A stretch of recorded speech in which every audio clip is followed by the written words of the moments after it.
Wow, that's been a nice little segment of presenters. So I'm Kim Jaxon. I'm from Northern California, about 9 hours away. And I'm going to try to problematize something we take for granted, which is that everyone says smaller classes are better.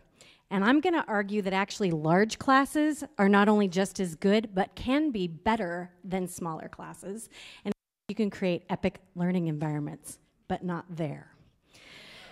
Not right there. So I think those of us at DML are less allergic to the idea of large communities because we've been in things like connected learning MOOCs where we've become friends with people. But most of my colleagues can only imagine that space on the other slide where you can't know your student's name. And I think that's the basic premise, that we have to create something very basic as humans, which is we all want to be seen and heard. And no matter what we're designing, we have to keep that in mind. So I borrow the idea of epic from Jane McGonigal and her Reality is Broken. She studies things like gaming, like Constance.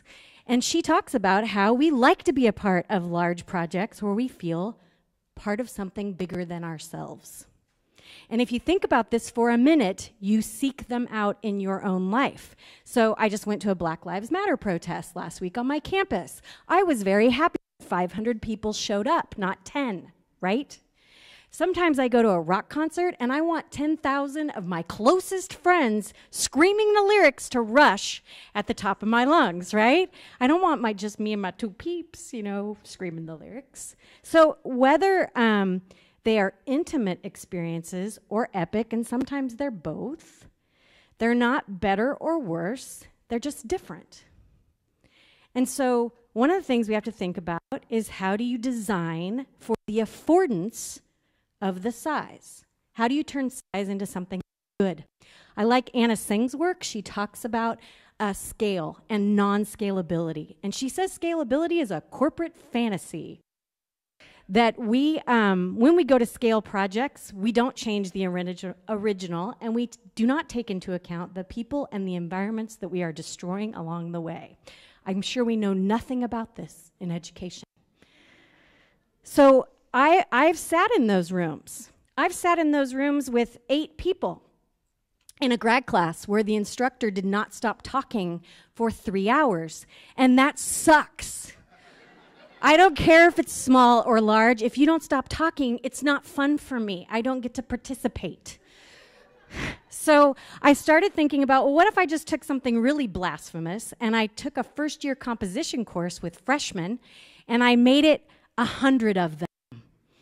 What could we do with this ecology of writers who are trying to make something happen in the world? And the first thing I did was looked for activity spaces like this on my campus that were set up for learning, not for teaching.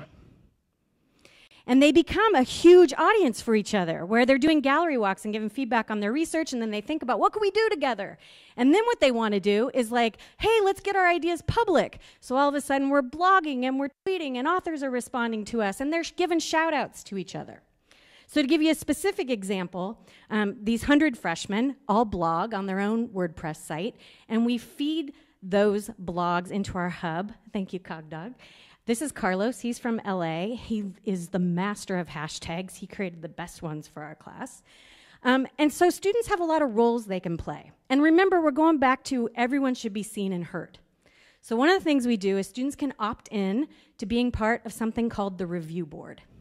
So we have these small groups of 10 that are led by mentors. And students can decide one person from their group meets with me for an hour and a half outside of class each week, and they are readers of each other's blogs. They don't blog, they read the blogs.